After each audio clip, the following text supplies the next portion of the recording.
Toute l'actualité à temps réel sur Référence TV.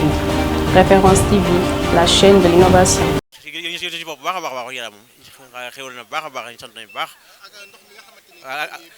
waaw ndax benn tuwaay yoon yi naqari na amuñu fu ñu jaar yoon yi fu ñu teg yoon yi naqari métti fa lool yàlla moom baaxul moom métti mooy noonu taataay ndox yi rek ak yoon yi naqari yi wala moom mooy métti waaw fi dëkk moom waaw Tuubaa Ndaawaan waaw ngelaw waaw kër bàyyi laat fa la dëkk waaw paa bi li nga seet problème bi mu xam yoon naqari rek yoon naqari waaw feti daa métti fa yow naa neex comme noor ne kon du ko yokk mais itam booy daa métti fas yi te maanaam problème bi maanaam doo boo jaar da ngay teggi di teg fa di métti boo amee ñaari waay daanaka da ngay wàcc parce que day sonn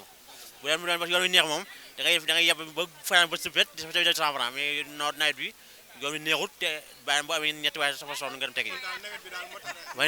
ma ñu yokk waaw ak boo noonu kenn du ko yokk waaw ñoo ngi koy yëg bu baax a baax ñun borom saret yi neex na trop ñoo ngi koy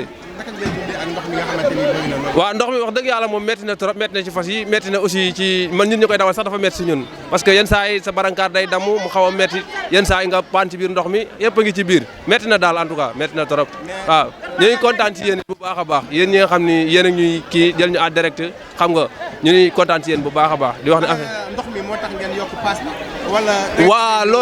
waaw loolu moom ci la bokk it ndox mi ci la bokk Toute l'actualité à temps réel sur Référence TV. Référence TV, la chaîne de l'innovation.